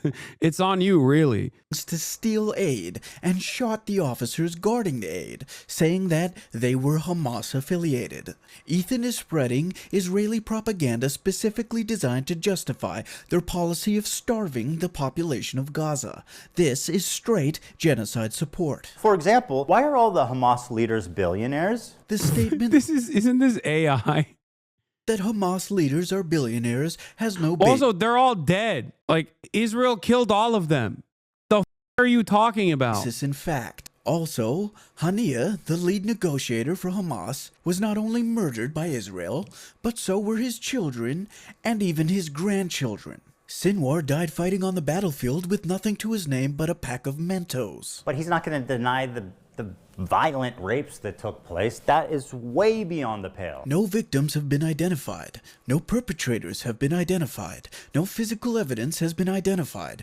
No medicological evidence has been identified. None of the very few alleged witness accounts has been corroborated. And alleged witnesses Oh, those were real? They were upscaled with AI? Oh yeah, we looked at those photos before.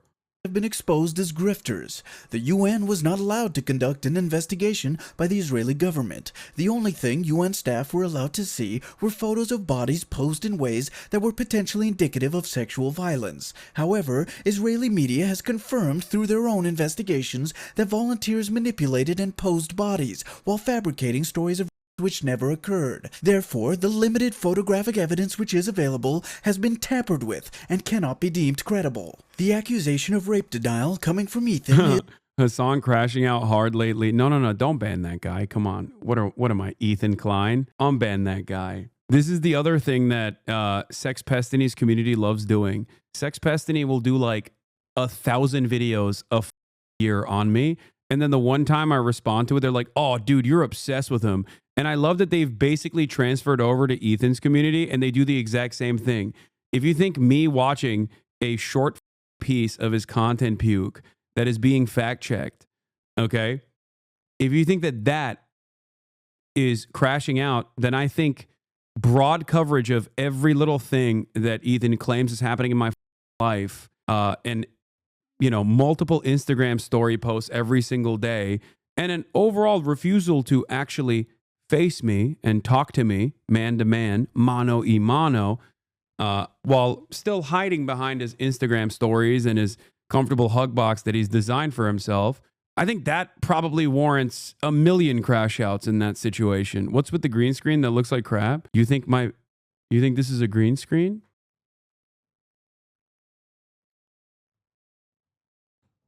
Chatter, I'm literally wearing green. I'm wearing green currently. Are you okay? They're going to come up with some bullshit complaint about how you're going out of your way not to watch it directly or something. That being said, I really do think you should consider watching La Bamba on stream. Yeah, I don't really care. He can complain about it all day, every day. I've already made it very clear. If he wants to talk to me, he can. Is quite rich, considering Ethan himself has denied IDF rapes of Palestinians. In new footage, Agam reveals that sexual assault and was a regular component of the life as a hostage in Gaza. Doesn't matter if it happened on October 7th. Hassan, maybe you would like to call her a liar. Wait, what? Yeah, doesn't matter if occurred on October 7. This does not change the dynamic of Israel's genocide for me one bit. Ethan, do you think it's appropriate to genocide the Palestinian population in its entirety because of suspected on October 7? That's crazy. And also, that very clearly is a clip chimp. Like, that's not even a full, that isn't even a full statement. This was his piece de resistance. You could tell he was sweating when he edited this. I know. It's so sad. Brother, you broke bread with this man. How does this not make you fly off the walls? He's clip chimping you so hard. I don't know. I mean, what am I going to do? You know, this is nothing I haven't heard before. Also, it's ironic because I'm quite literally arguing with the chatter that there is a likelihood that this did happen. A chatter was like, why don't you deny this on October 7? And it's me literally saying, I can't tell you definitely that this didn't happen. And there's a high likelihood that they did happen. There is, however, evidence. There is, however, real evidence as far as like firsthand accounts and testimony, even secondhand accounts and testimony from hostages. So that part is real. That did happen, which is very important, and that was a part of the UN investigation that was conducted. That is the saddest part about this clip chimp, is that if he actually moved beyond the Sex Destiny subreddit to source his information directly, he would have probably figured out that I wasn't even advocating against what he thinks I'm advocating against. Goldstein never claimed to have been, nor to have witnessed any in Hamas captivity. She only relayed rumors. These facts are mischaracterized in the clip that Ethan features, which comes from ILTV, an Israeli propaganda channel that makes English language content specifically aimed at spreading Israeli propaganda to the Western world. Ethan is acting as a direct Israeli propaganda mouthpiece. And it gets worse. As if Ethan couldn't stoop any lower, here he is supporting. Wait, I know that you're spoiling the Wednesday show because he's going to lose his shit. I know. You know what he's going to do? He's going to do exactly what he's done before, okay? In the case where I'm calling rabid, far-right, insane terrorists, like settler terrorists, that were burning aid going into Gaza. I called those motherfuckers bread in the same way that I call the KKK bread, okay? He literally turned around and said, those guys are probably just nice guys doing charity. Why would you think that they are, why would you say that they're inbred? It's because you're secretly anti-Semitic or overtly anti-Semitic. They're charity workers. And you know what else he did? He cut the part where I describe who those guys are. So that's precisely what's going to happen. Throughout this entire hour-long process, Ethan is going to most likely clip key parts of my reaction and, one, cry that I'm watching someone else's video because I'm too afraid to like respond to him or something, which is idiotic. Okay. I've already said I would respond to him directly. Okay. That's number one. What more do you want? I'm here. It's my statements that you've clipped out of context. And it's something that I've addressed a million times over. That's number one. Number two. Okay. Throughout this entire content puke, he just over and over again either clips me out of context or directly just operates on false information. Okay? Straight up false information. Information coming from parties that have every reason to lie, like the Saudi royal family newspaper. He then watched a clip from Sex Destiny's Reddit where they edited out you showing the context of them settlers as extremists destroying aid and pretended like you had no response. It was insane. Can you... If someone can find me that, I do want to see that, because I have not seen his actual reaction to it, but I heard that he actually literally clipped me out of context while I was offering context to the first instance where he clipped me out of context. It's pretty crazy. Yes, the clip he showed you after your correction was cut to make it look like you were yelling at an innocent chatter for moving the goalpost when the previous 30 seconds was you providing 2 levels of context. No, it's not this. Inbred. In the background, like these are just dudes standing back nation there, entirely like, comprised of messy. And this is an ongoing like joke with this community. These are just benign dudes. Just I don't know what they're doing. Yeah, I reacted to this. I reacted to this clip on stream. Okay, I reacted to this clip on stream, and I re-offered the context. Okay, I re-offered. Is this the part? Oh, here, look at this. Look here. We'll start here. Okay, Ethan Klein's content nuke on Hasan Piker backfired beautifully by North Star Radio 13 days ago. Okay, look at this. Oh, really? Well, you moved the goalposts. It's like, but you didn't answer. You didn't tell him what they're doing. Congratulations. Enjoy the distinction. Sims is a dumb standing by every syllable of that. Okay, what she did was abhorrent. And by the way. Oh, and I got another shout out in this video. Thanks for keeping the Comrade Casey spirit alive. You spent the next year constantly ripping into, suspiciously, a lot of, not myself, but other people of color. I'm not calling myself a person of color. I know it's going to get clipped out of context here as well. And then you're going to be like, meh, meh, meh, meh, whatever. No, just noticing that you have just been going after a lot of. This guy is really throwing spaghetti at the wall. He's accused me of being racist. And that to me is. Wait, I'm not. Okay, first of all, I don't think I need to accuse Ethan Klein of being racist. I think there's plenty of evidence to show that, you know, you have said and done a lot of racist, dog. You are currently defending an apartheid state that is doing a genocide by attacking every pro-Palestinian content creator. That in and of itself, before we get to the N-word compilation, which, by the way, ironically, he used like my bro tips videos to be like, oh, the gloves are off, dude. There is literally a metric ton of horrifying things that this dude has done, including but not limited to the Boston bombing thing that I saw recently, which is so psychotic. I'm not going to play it, okay? Like, it is shocking. Shocking that bro tips videos, exactly. It's like videos that I've literally addressed 1,000,000 times over. And he turns around and he's like, yeah, those videos. Yeah, dude, I learned. I was 21, by the way. You were like 30 when you were saying, you were my age when you were doing N-word compilations, okay? Jesus Christ. You were my age now. Yes, I've grown from my past reactionary perspectives.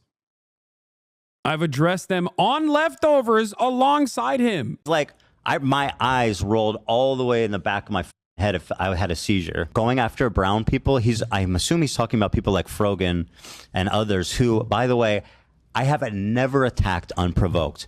Every single time I've talked about Frogan was a direct response to her. Every time. So what, she's brown? That's your takeaway? Is that because she's brown?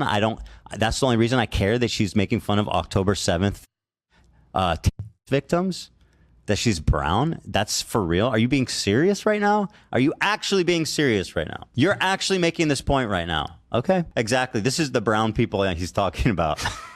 All right, I don't care about this stuff. All right. With this content nuke that took 2 months, he makes a fool of himself twice with this one clip. First, it's on H3 Show 105, where Ethan reacts to a compilation of Hasan calling Jewish supremacists inbred. Inbred. Douchebags in the background. Like, there's a just dude standing back there. A nation entirely comprised of messy. And this is an ongoing like joke with this community. These are just benign dudes. I don't know what the they're doing. It looks like they're doing charity or something. It looks like they've got water or boxes or something, like they're helping.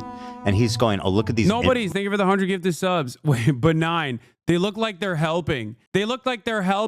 I wonder what the context of this was. It's like, bro, who are you? Who are you?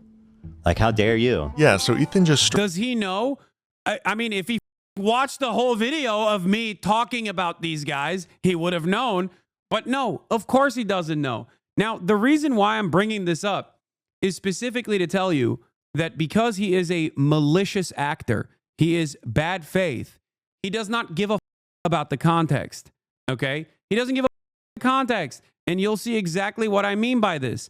Not only does Comrade Casey describe the context of who these guys are, they're settler terrorists who are literally burning aid here. Settlers trucks from entering Gaza and stealing and destroying. This is the context. This is why I was calling him so mad that I'm calling these dudes. Okay. Inside. They're not doing charity like Ethan thinks they are. This comes just days after Ethan doesn't think that they're doing charity, man. He knows he's lying to his audience to be pro. He's lying to his audience to do pro-Israel propaganda, to present prominent pro-Palestinian voices as purely anti-Semitic, okay? And it's not a particularly sophisticated way to do this either. It's very dumb. That's what's so crazy about it, because as long as his audience doesn't seek out the truth, as long as his audience doesn't look for the context, or maybe they do look for the context, and then they go back to Ethan and say, hey, Ethan, why did you lie about this? I found the context of this. Maybe you didn't source your content, Puke, that well, right? You'll get banned. That's it. Israeli settlers blocked aid trucks headed to Gaza through the occupied West Bank from Jordan. Footage of the incident shows settlers raiding the aid trucks, throwing food into the road and setting fire to vehicles at the Tarkumia checkpoint near Hebron in the occupied West Bank. Palestinian truck drivers say they fear for their lives after the attack. We went to the checkpoint, and after the check, we were surprised to see settlers on the roundabout of the checkpoint. They damaged the cars, they tore the tires off the truck. Anyway, this stuff is providing additional context, but here... But once again takes it out of context and makes himself look like a fool all over again. And at a certain point, people are going to be like, you're using these sorts of clips out of context? Bro, he is so pathetic. First of all, he hasn't watched the video. And this is like one of his main go-tos for any criticism. It's always like, well, why are you deliberately cutting the second time I address the context? Why are you doing that? Why are you doing that? Out of context. He hasn't watched the video. What's out of context, bro? Your reaction is out of context. You got no context. Notice how you move the needle? You move the goalpost. Yeah, he literally clips it so that this is me addressing how Ethan cut the inbred thing out of context, and then simultaneously called these guys wonderful, wonderful people. Okay, remember, settler terrorists who are engaging in an act of burning aid that's supposed to be going into Gaza at this point. I said that it's out of context. You demanded I describe to you what the context is, and you immediately moved on, and you're like, well, that's not the major point of the... But you didn't... What is he talking about? Apparently a chatter is calling him out, like, he says, how do you know the context? You haven't watched the video, I'm assuming. Was it? But then he goes, oh, really? Well, you moved the goalpost. It's like, but you didn't answer. You didn't tell him what the context is, so... There was no kick. When you move the goalpost, you're moving it further from the kick. There's no kick. At a certain point, you have to understand, like, okay, well, if this is incorrect, do you like being incorrect? Can anybody tell me what the he's talking about? He hasn't watched it. I have. He hasn't cited anything that's out of context. The video, this is precisely why I said having a back and forth over clip chimps is never going to be productive. This was the reason why, aside from the fact that it really pisses him off, and I think that's kind of funny, and he even cried apparently on camera because I hadn't watched it. He won't watch the damn video. Don't let him get away with that, man. You know, it's just pathetic. Once again, the reason why watching the context puke on stream is not something that I'm terrified of. I will address it face to face, so you can't clip me out of context in person. That's it. That's it. Because you did it after the fact. He's talking about, oh, you're incorrect and you like... What is he talking about? How do people watch him? He literally will talk and drone on about nothing. Why do people watch him? Why is he so handsome? I hate it. Oh, why do people watch him? He just regurgitates words. It's just word vomit. Like, what are you talking about? You're making it seem like this is a formative work. It's very clear what the intention of the video is. Dude, you haven't seen it. And also, notice how you move the needle. You move the goalpost. I said that it's out of context. You demanded I describe to you what the context is, and you immediately moved on, and you're like, well, that's not the major point of the video. You didn't do the context thing. Yes, I did. You didn't see it, dumbass.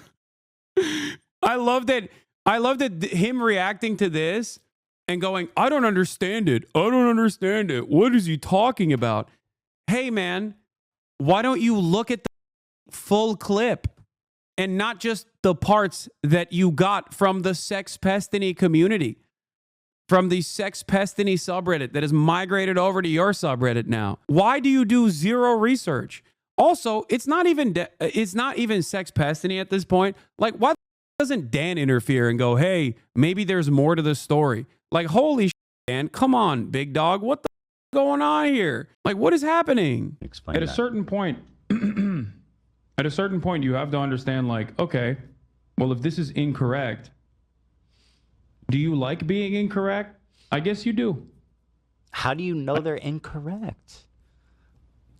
He's not. What is he saying? If you missed it, here's the part of the video Ethan very conveniently skips over. Chatter was asking for how certain things are clipped out of context. Here, this is a great example. Inbred douchebags in the background. These are just dudes standing back there. Entirely comprised of and this is an ongoing like joke with this community. These are just benign dudes. Just I don't know what the fuck they're doing. It looks like they're doing charity or something. It looks like they've got water or box. They're doing charity. Like, you have to be insane, legitimately, to think that I would look at a bunch of Jewish guys doing charity and call them bread. Okay? You would have to literally be insane. Here's the context. Remember, by the way, this is a video that he quote unquote researched for months. Or something like they're helping, and he's going, "Oh, look at these." It's like, bro, who are you? Who are you? Like, how dare you? Guys, the Israeli police is investigating the attack on the Gaza aid convoy. Israeli security forces are paid to stop this happening. They either could not or would not, but clearly did not prevent Israeli settlers attacking an aid convoy yesterday from the West Bank bound for Gaza, where, say aid agencies, hundreds of thousands of civilians face famine. But during the unloading and loading, settlers attacked these trucks, destroying the products and burning them in a systematic act of sabotage. A continuation of images seen yesterday as settlers destroyed food at the same crossing point. So, does that make sense?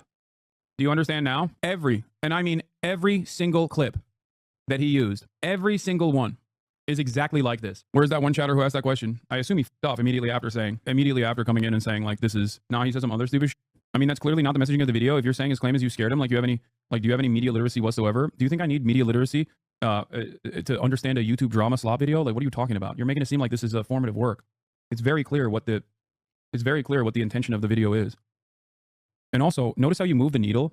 You move the goalpost. I said that it's out of context. You demanded. Oh, wow.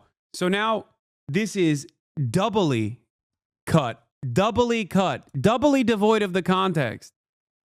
Okay? The initial clip is presented to make it seem like I'm saying, like, oh, random Jewish people are like Jews are inbred or something like that. Okay? Then he plays that on his stream where I react to a chatter and explain to the chatter how Ethan actually purposely manipulates clips to drive home a point about my supposed anti-Semitism, okay? And then when I react to that, he clips that out of context too. He just chops the context again and again. This is precisely the reason why entertaining the content puke is idiotic. I'm sure on Wednesday, he is going to do a couple different things. Is Wednesday the day that he's, tomorrow he's going to be live, right? He'll lie about a bunch of shit. He'll then turn around, okay, and say, Hasan is too scared of my brilliant content puke, okay? He'll say, Hasan is terrified of my content puke, my intellectual prowess. I've dominated him in the marketplace of ideas. Then he'll turn around and clip a bunch of shit that I looked at today out of context to extend his crash out. This is why this is a purely unproductive, idiotic thing to entertain and engage in. Okay? I stand on my position, and that is that Ethan Klein is doing Hasbara, either because he's stupid and doesn't know the history of the nation state that he's trying to defend, or because he's malicious, okay? It's got to be one or the other. Either you're stupid and you don't know the history of Israel, or you don't know the history of Palestine, or you are intentionally obfuscating the truth. Maybe it's a bit of both. I don't know. Or maybe it's a secret fourth thing. I genuinely don't know, okay?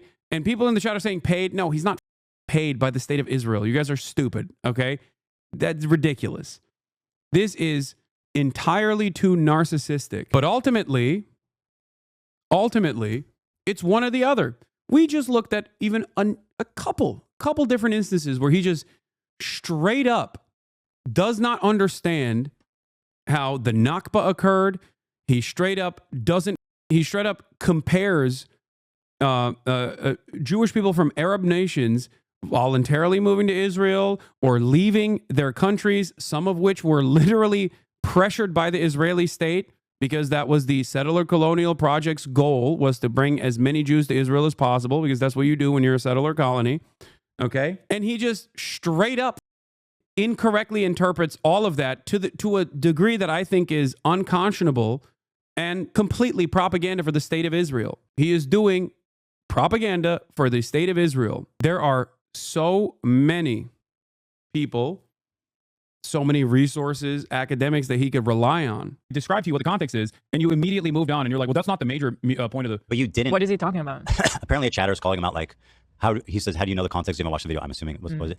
But then he goes, oh, really? Well, you moved the goalpost. It's like, but you didn't answer. You didn't tell him what the context is, so there's no goal. There was no kick. When you move the goalpost, you're moving it further from the kick. There's no kick. At a certain point, you have to understand, like, okay, well, if this is incorrect, do you like being incorrect?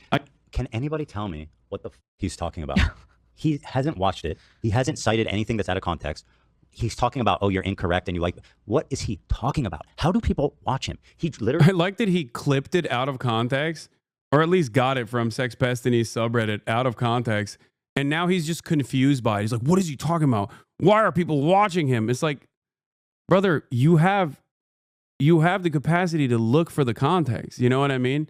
You have a whole team of producers and shit over there. Like, you could just be like, hey, Dan, can you pull up the stream for from when Hasan said this? It's so perfect that they noticed something seemed missing from the clip. He felt something was off. Literally will talk and drone on about nothing. I mean, how can you be so confident in your hallucinations that you make such a foolish error? I guess when your very progressive audience gets replaced with Destiny fans who flood your subreddit with clipped out of context footage, that's how it happens. Oh, but Ethan doesn't know Destiny. So that can't possibly be the case, even though this post and this post and this post and this post were either from the Destiny subreddit or from the H3 subreddit posted by someone active on the Destiny subreddit. I mean, just look at this chart from overlapping communities on Reddit. The blowback from the content nuke really started to materialize in H3 show 106. There's a recent stream where he clips out someone mentioning Bad Empanada. The crew compared you to Asmund and the... What? And dumbass says the moldy doesn't matter. It's all bullshit. I don't want to look at that. I don't want to see Dan saying some, he's employed. Okay. It's going to break my brain. I don't want to see that. Okay. For me, that's a bridge too far. Okay. I don't want to hear it. I don't want to think about it. That's, don't show that shit to me, please. Is a reconciliation possible? Brother, what are you talking about? This man is literally spending insane amounts of time not only lying about me in like very obvious, very noticeable, very silly ways, but also he's actively defending Israel, which lying about me is one thing, okay? Make all the drama slop you want to make, okay? Go ahead, King. But coming out and just doing the Hasbara that I've ever seen is unacceptable. Sex criminal Destiny, whose community he used to source most of the disinformation featured in this video. Take, for example, this clip of the streamer Destiny. He was permanently banned for what he said here. That community is never worth engaging with. There's just no point in doing it. Like, it's the risk of me, like, ending up getting, like, permabanned and my life destroyed because of these, like, inbred disgusting losers is, like, it's just not worth it. It's just totally not worth it. And, okay, fair enough. If you're going to be consistent with the enforcement, then, Yeah, please, Twitch, ban Hasan. Please. Please ban Hasan. Let's have a friendly place, a safe environment. It's calling a minority group inbred, which results in a permanent ban. Okay. Okay, has anyone else done that? Yes, Ethan, you. After following around Hasidic Jews and secretly recording them. The Jewy Jew, not just this Jew like, me or Ela, but this is home of the super Jew. The Jew that, know, the dirty, grimy, jacket-wearing Jews. Real dirty ass. Nasty. You went on to say that they are inbred because nobody else could want to reproduce with them on account of how filthy they are. Yeah, Ashkenazi Jews were all inbred. To be honest, there's like stinky suit wearing, like, bro, you have to be very generous to Hasidic Jew. They wear the suits, they got the hats, they don't shower nearly enough, they rock the black suit. They stink, bro. Ethan's supposed outrage over anti-Semitism is clearly fake. He is singularly concerned with criticism of Israel, and even insisted that Twitch put a Jewish organization, heavily implied to be the ADL, in charge of censoring criticism on Zionism. It's official. Twitch has said Zionism as a slur is no longer allowed, people. So who's going to make that call? If it was like some Jewish advocacy group that was involved in these decisions, then I think, like, okay, that might be legit. For the record, the ADL considers all criticism of Zionism to be anti-Semitic. Ethan is an uneducated moron who is spreading political disinformation in defense of a genocidal apartheid state. Jesus Christ, dude. Bro, I came into watching like a month ago, so this is a ride. Ay. I love how your ops like E and Diddy Saltman have constantly defeated, looking constantly disheveled, knowing how pathetic they are. I mean, what do I say?